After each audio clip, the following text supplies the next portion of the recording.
When your trail has been cold for nearly 60 years, the best way to find you is to go to the people who were there when you disappeared, the ones who were the most concerned about you when you were alive, or at least should have been. There's no sense of urgency on his part to find where his wife is. Because soon, they'll all be gone too. Helen Dalton was 52 years old in the spring of 1963 when she dropped her 14-year-old daughter Bonnie off at Grimsley High School and told her she'd be back around noon to pick her up for a dentist appointment. No one has seen nor heard from Helen since. Well, here's just some of the old case files, some of the notes and stuff.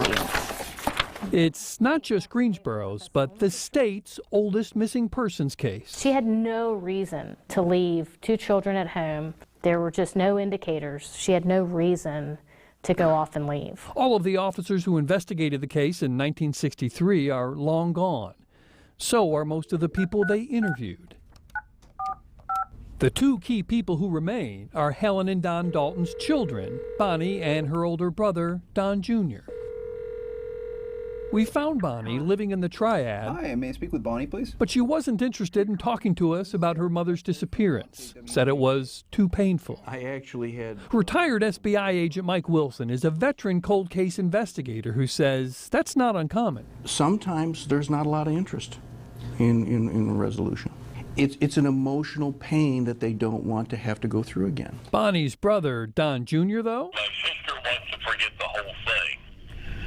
I have a situation where I don't want to. We finally did catch up with Don Dalton Jr. on the phone. This is just a situation of a husband and wife that grew apart as they grew up. It almost seemed as though he was struggling within himself whether he wanted to talk about it. So different than the way his sister looks at it. Yeah. And that's what makes you wonder.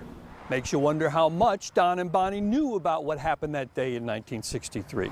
They lived in a house on this overgrown lot off Muir's Chapel Road in Greensboro. Don told us that his parents had another child after Bonnie, a boy named David. He had physical problems from the time he was born, died when he was about 14 months old. And Don says neither his parents nor their marriage were ever the same. Basically, my mother lost herself in religion. My father lost himself in work. My mother was shoving religion down our throat like there was no tomorrow, and we wanted nothing to do with it. Religion is what Don Dalton Sr. pointed to at first. He told police Helen had gone to a religious event in Winston-Salem when she disappeared, but police checked and there were no religious events there like Don described. Then Don said his wife left with a woman named Wanda, whom she'd fallen in love with. Again, police couldn't find anyone with that name. But that's not the only thing that doesn't seem to add up. Don Jr. told us that the day his mother disappeared, Then she dropped me off at Greensboro Junior High School, or Grimsley, I should say it became. And then she looked at me and it was just like, I'll see you later. And it was a cold look that I've never seen in her before. It was like, I'll see you. I'll see you around. It was just a strange look that she gave to me. was your sense that he believed what he was saying? My sense was that he was saying something that he had said many, many, many times before. It sounded like he had the whole dialogue just sitting there ready when we called him.